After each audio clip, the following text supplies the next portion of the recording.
Hey, how's it going? Do you struggle to give your characters volume? Do your drawings look flat? Do you uncontrollably cry yourself to sleep every night because you can't understand why you weren't invited to that furry expo 5 years ago? Really, this issue of perspective is one that plagues the art community. We all feel it, and we all hate it. Unless you're a masochist or Kim Jong-gi. But other than those people, everyone struggles with this. In fact, I can hear the cries of artists calling out in pain right now. Let's listen.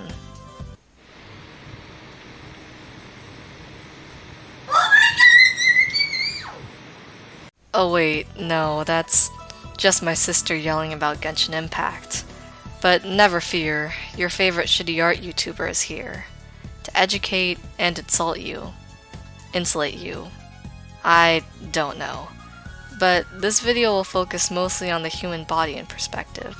Since, out of all the things you could possibly draw, that's probably what most artists are focused on. Unfortunately, and as always, before we can get to the fun bit, we're gonna have to speedrun some fundamentals. To get to the point, there are 4 main types of perspective. Each of these are named after the number of vanishing points, which are usually placed on a horizon line. This horizon line is technically the camera/viewer's eye line. The higher up the camera is, the higher your horizon line will be, aka more ground will take up the frame. If the camera is moved lower, this horizon line will also be moved lower, aka you'll see more of the sky. Of course, this is assuming that the camera is looking straight on. And in general, with each new vanishing point, the perspective gets more intense and complex. But regardless of how complex this stuff gets, it's still in the same family of perspective, which means that even the most insane looking perspective still shares similarities with the simplest one. Speaking of which, the first perspective, 1-point perspective, the most well-known and easy one. Now, I'm going to be using geometric cubes to demonstrate this. 1-point perspective, just like the name implies, has one vanishing point towards which all things converge. Usually, you can determine the angle of edges of an object by drawing a straight line from the vanishing point to that object. Like that. In the case of the cube, you can just draw the front-facing face of it as a regular square, then connect those side edges to the vanishing point, cutting it off depending on how long you want the cube to be. In general, if the object is entirely above the horizon line, you'll see more of the object's bottom surface, while if the object is entirely below the horizon line, you'll see more of the object's top surface. If the object is both above and below the horizon line, as most objects are, you won't be able to see either the top or bottom. However, if you want to draw that cube in a more complex position than just straight on, you're gonna have to move on to our next level of complexity, 2-point perspective. This means there's not 1, not 2. Wait, actually, hold on, there's only 2. There's only 2 vanishing points. Same as before, they're placed on the horizon line. Also same as before, you're pretty much just connecting lines from the vanishing point to your edges. Most of the time, at least for buildings, architecture, and cities, where hard perspective is the most important, you're not going to need to get more complex than this. However, it's important to acknowledge that 1-point and 2-point perspectives really work best when all objects are facing the same way, i.e. buildings in a city. This is especially true in 2-point perspective, as your placement of the vanishing points affects the angle at which you're viewing these cubes. If all your cubes are facing slightly different directions, you're going to have to make different vanishing points for different objects, and it's just going to end up looking like me, a big mess. I also want to take some time to explain how, often, vanishing points for 2-point perspective won't be visible on your canvas. If they are, then your objects will likely look a bit squished. Not that that doesn't occasionally have its uses. In contrast, when you bring both your points too far out, your objects will look a bit stretched. If you decide to move both points in the same direction, you're essentially turning your cube. Most of the time, it'll be up to you to find the right balance for what you want your scene to be. Still, when it comes to 1 point and 2 point, it's still more of a horizontal level of depth, if you know what I mean. Well, you probably don't, but that's why I'm here to explain. Because with 3 point perspective, we bring up the idea of objects converging in the up and down directions too. In case you're a bit confused, just imagine looking straight up at a skyscraper. If it's really tall, the end will almost look like it's being sharpened to a point. This is the effect of a third vanishing point. Once you combine this idea with the 2 point perspective, you essentially have it down. But some pointers. Whether the vanishing point should be above or below the horizon line, and by how much, depends on the angle of your camera. As a rule of thumb, if the camera is looking upwards, aka horizon line is pretty far down the canvas, the third vanishing point should be above the horizon line, and vice versa. The more intense the camera angle is, the more towards the center of the page the vanishing point will be. This is because the more you look up, the faster things become foreshortened, and if the angle is intense enough, you'll visibly be able to see the ends of a building, even if it's really long, due to foreshortening. Now, onto the more wacky shit, like 4 point perspective. It's essentially the same as 3 point perspective, but instead of just one vertical vanishing point, there's 2.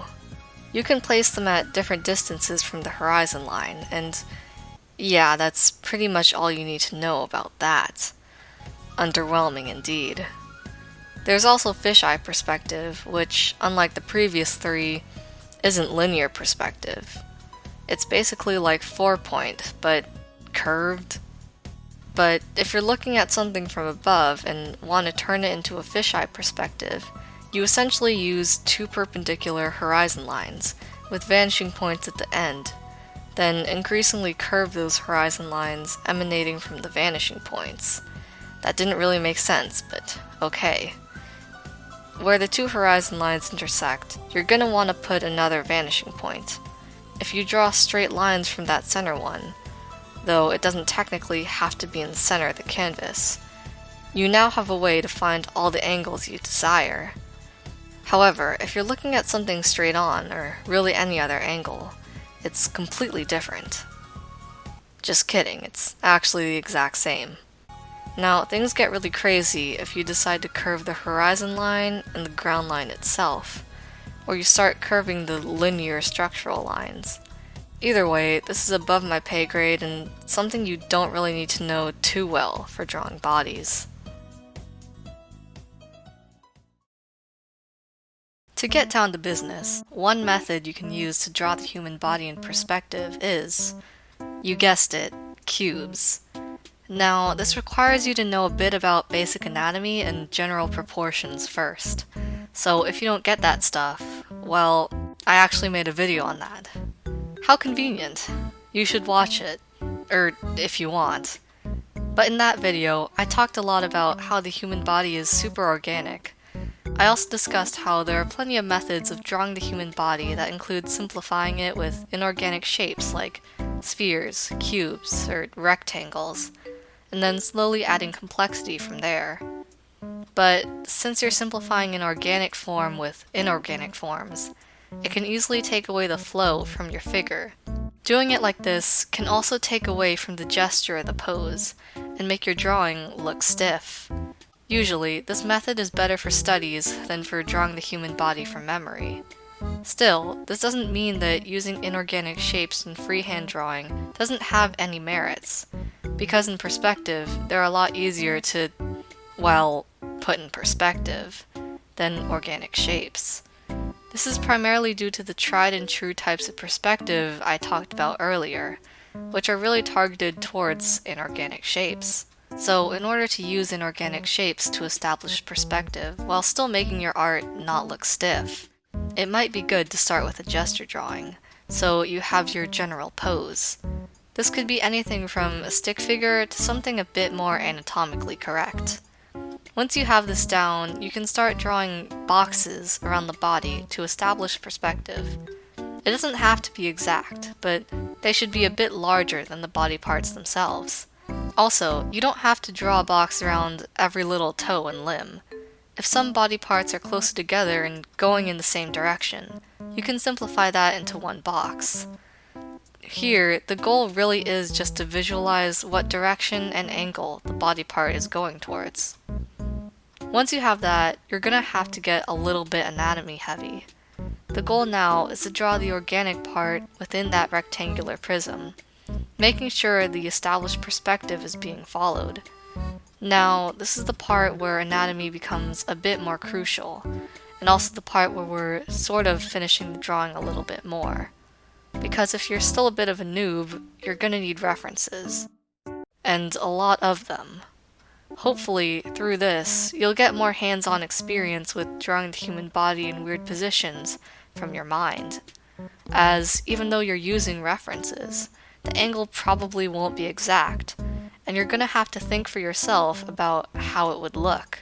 This is also good for checking proportions, because, well, you can do things like this. Unfortunately, since the positions of all these cubes aren't the same, you can't really use linear perspective, or at least not to its full potential, since you would need so many different vanishing points. But inevitably, it's bound to look a little stiff sometimes if you're using this method, even if all your anatomy, proportions, and perspective is completely correct. When this happens, the best option is to turn to 2D design, like shape appeal and how shapes flow into each other at a 2D level.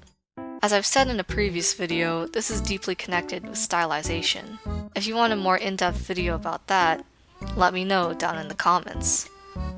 Anyways, if that method's a bit much for you, if your mind shat itself a bit thinking of that, it's okay, we're in the same boat. I'll say that for this method, it is a little bit clunky and really works best for individual body parts, rather than the entire body.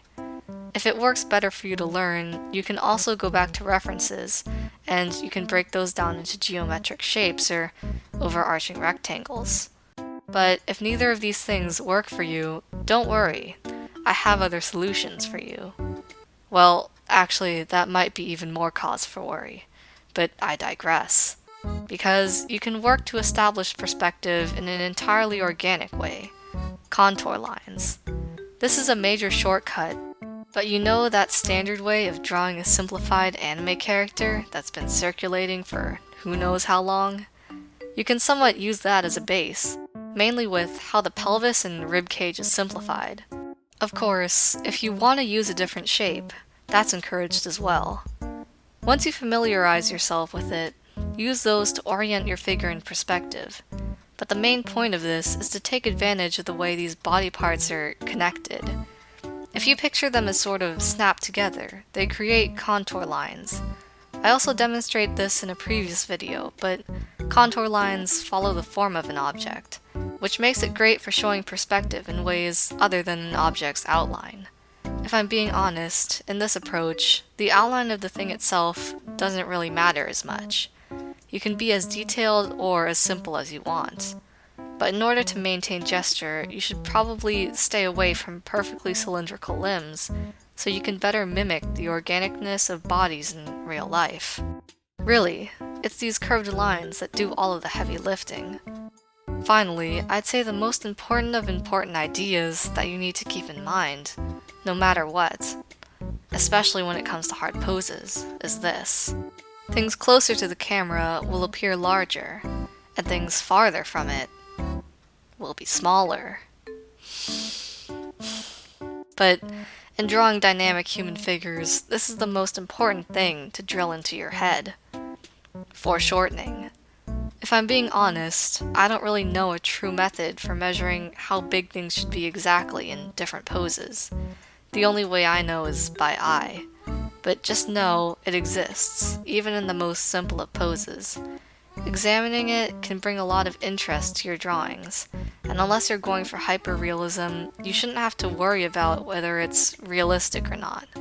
Unlike anime eyes, exaggerated perspective is something that works great with almost any style. So keep it in mind. Some common examples here are feet being spread apart with one foot behind the other, any kind of outstretched limb, fingers, or feet, I guess, if you must. It's common. So even though I don't know any exact ways of measurement, one way to simulate foreshortening is the coil method. I mean, foil method? Maybe art is just one big math class after all. But to be serious for a second, the coil method is basically this. But since they're so close together, they mimic foreshortening, and can almost be like a mental trick to make your brain think about perspective of the body in the way you want to. Pretty much just tricking yourself into thinking that that body part is really coming closer to you, or getting farther away. It really makes it easier to visualize foreshortening. And this is the same idea as the contour lines. Technically, it's not doing much, but it can put you in the right mindset. One thing to keep in mind is that human bodies are organic, so you have a lot, and I mean a lot, of leeway. More so than you might think. Now, this might be a good time to mention, and right at the end, great timing I know, that a lot of these methods I'm talking about are experimental. They aren't exactly what I use to learn. These are really only practices that I suggest artists try out to see if it works for them. And that's all from me, for now. Hopefully the next time I upload won't be in like another month. But see you guys next time. Oh, and also like and subscribe.